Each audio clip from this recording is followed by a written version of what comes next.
ভাই এটা এটা হচ্ছে লেবু গাছ দেখতেছি ভাই, এটা কি লেবু গাছ? এটা আর লেবু না ভাই, এটা হচ্ছে আপনার মালটা গাছ। মালটা গাছ? জি। লেবু গাছের মতো লাগতেছে ভাই। এটা ভাই আপনার ওই একই ক্যাটাগরির মধ্যে পড়ে, তো ওই জন্য ওরকম ও লাগতেছে আপনার। তা এটা কি এগুলো লেবু সব হচ্ছে আপনার, কি লেবু বললেন ভাই? এগুলো হচ্ছে পয়সা মালটা সবগুলা। পয়সা মালটা, এই জি, মালটা পয়সা মালটা।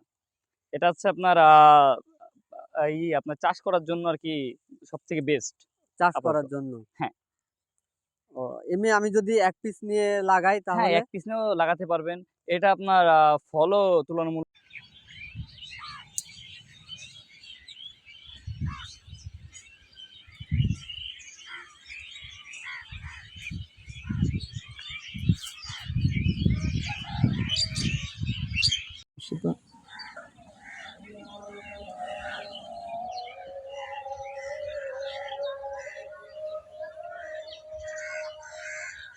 অন্য মালটার থেকে ভালো।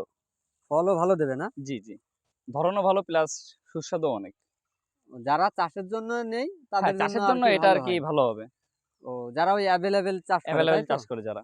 আর আমরা বাজার থেকে যে মালটাগুলো খাই ওইগুলা জি। বেশিরভাগই হচ্ছে আপনার সব পয়সা মালটা। ও ওইগুলো বেশিরভাগই পয়সা হ্যাঁ, মালটা হ্যাঁ। বলে। এই যে এই গাছগুলারই গাছ আরকি। ও আর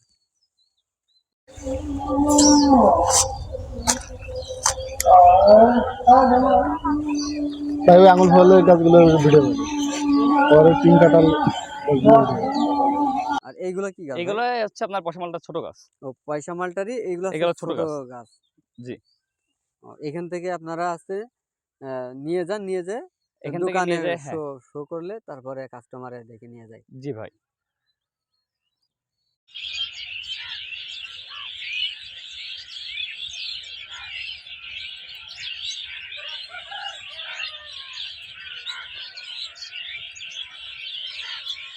এখানে কি শুধু ফুল গাছই আছে ভাই?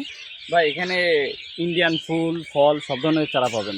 ইন্ডিয়ার বাইরেও আপনার ভিয়েতনামি নারকেলের চারা, ভিয়েতনামি কাঁঠালের চারা, থাইল্যান্ডের যেকোনো ধরনের চারা আপনি আমাদের কাছে পেয়ে যাবেন। এখান থেকেই? হ্যাঁ, এখান থেকে।